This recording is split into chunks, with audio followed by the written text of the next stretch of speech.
Is crime on the rise here in the Coachella Valley? Well, if you regularly scroll through the social media site Nextdoor, you might believe that's true. And John, the most popular have to do with crime. Tonight in my I-Team exclusive Paranoia Nextdoor, are these posts fueling fears, or is crime trending in the wrong direction?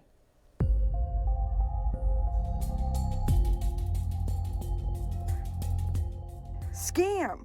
Imperial Irrigation called to say I was delinquent and needed to Zelle $500. I'm considering replacing my AC before it gets too hot. Recommendations? Urgent. Need homes for 3 sweet senior dogs. Just 3 examples of what you might see while scrolling on the social media site Nextdoor. Registered users can navigate the community forum that shows postings from their surrounding neighborhoods. But it's videos like this that get a lot of attention, with the most likes, comments, and shares. I just see this guy just grabbing and taking off of my package right there. And it was very upsetting. La Quinta resident Ray Santos watched helplessly as his security cameras picked up this porch pirate in action. You have, it sounds like, double security and somebody was at the house. Exactly. And that's what's really kind of frustrating for me. And that's when I decided I'll go ahead and post this on Nextdoor. And the Nextdoor community responded with 94 likes and 144 comments. I showed the video to La Quinta's assistant police chief, Lieutenant Andy Martinez. He says posting criminal activity on Nextdoor is more good than bad. He says the department does not monitor the site and wants to make one thing clear. Law enforcement should be the first point of contact anytime anyone is victimized. So are the postings fueling fears of increased crime?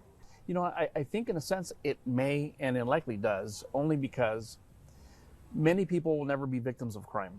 What I think happens on social media is people start living through other people's experiences, and they start feeling as if they're almost victimized themselves.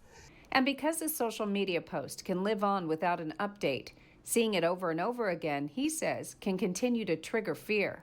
It does give people the impression that crime is worsening. Let's look at the numbers. I requested crime stats for La Quinta, comparing 2020 and 2021.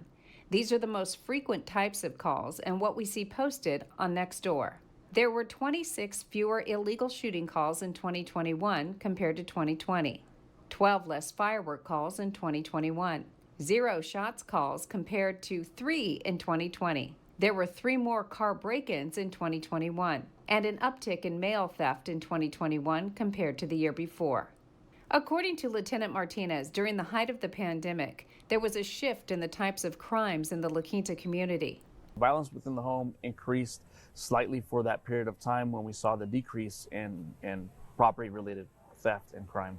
But for Ray Santos, his sense of security was shaken with the package theft. He says he hopes others will just be aware it can happen to them. I think the more people that post this, the better it is, or actually people are informed that it's really happening out there. So Karen, bottom line here, not everyone is posting, who posts on Nextdoor is sending that on to the police. That's right, and that's a problem because it's reflected in those stats that I just provided, because you might think, I've heard more fireworks than the numbers we just saw there, but were they reported to police? Probably not. So social media site is good, but they'd rather have you report it to the police first. Now, I reached out to Nextdoor for reaction. They had no comment about whether or not the number of crime posts fuel fear, but they did send a statement about the importance of the platform and how a wide variety of public agencies share critical and real-time information at the neighborhood level. Well, if you want to see the crime stats from your city, head to our website, kesq.com.